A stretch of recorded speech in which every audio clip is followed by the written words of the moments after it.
What a disgrace you are. And is there a second? Yeah, I'll second that motion. Okay, all those in favor? Aye. You can't do that. You have to come out and we have to discuss it.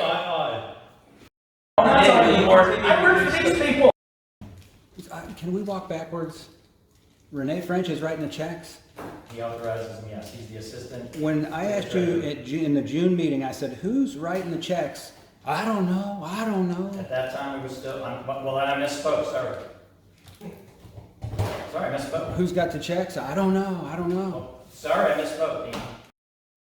There is a physical checkbook. It hasn't been used in years because everything's electronic in today's world. Well, last I remember, you told us that Renee had it. That's exactly what he No, said. I never said That's that. exactly what he said. But if I did, I stand corrected. He's a pathological liar. Really. It's a simple mistake. You're a pathological liar, It's Jim. not simple. There's nothing simple about Yeah, that. it's a checkbook. You can't, nobody can sign it. Excuse me, Yeah, nobody can sign can it. we get back to agenda item 6? It's, you know. Agenda item 6. This is your water company. Your behavior, both as a board member and individually, will have consequences. You are being put on notice. Take down your website, stop the anonymous messages, and cease your harassment immediately.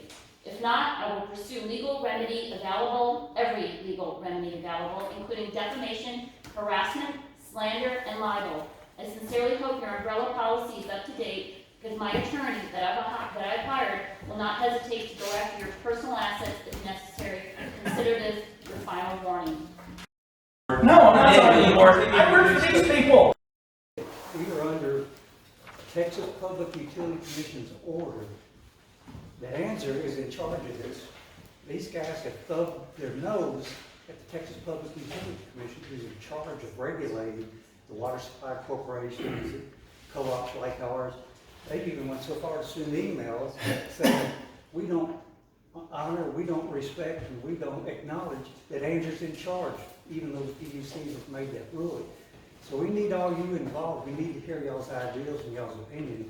And mainly, we just need to hear if you have any questions for these folks, what's going on, who's in charge.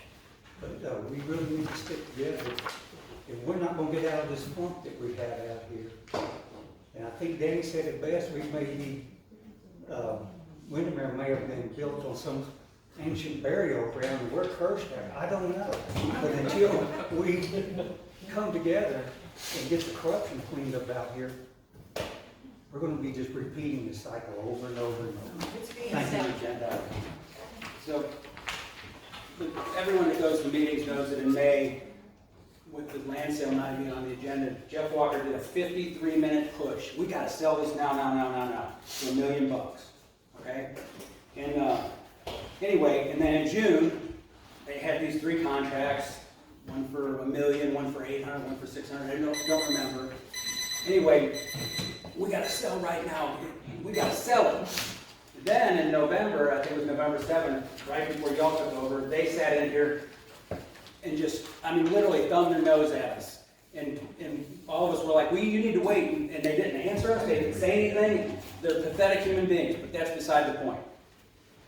So, I come to this letter that I got anonymously that I just gave them a copy of.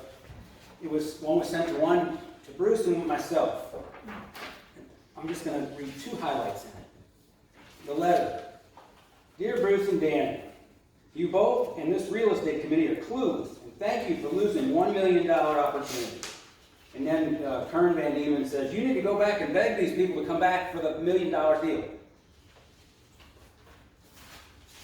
And then they went on to call the real estate committee stupid asses. The WWC just lost $1 million. Thanks to us, the couple of us. All right, so that brings me back to this. And one, Jeff sent us anonymous, and Kern Van Diemen told us it was Jeff. He's too big of a coward to send it to us with his name on it. He redacted all his personal information. Kern verified. Kern verified it. In fact, I recorded the phone call. But I just want to say this. We were dumbasses for not taking $1 million. And now they're claiming they have an offer for $1,250,000. Really? So where's our pat on our back? Huh? Because you tried to give it away for 20% less. Anyway, either Kern sucks at what he does, Kern Van Emen sucks at what he does, or he's part of your grift. And I think the latter. Where'd you get called? I don't mean to shout out, but somebody fucking threw me under the bus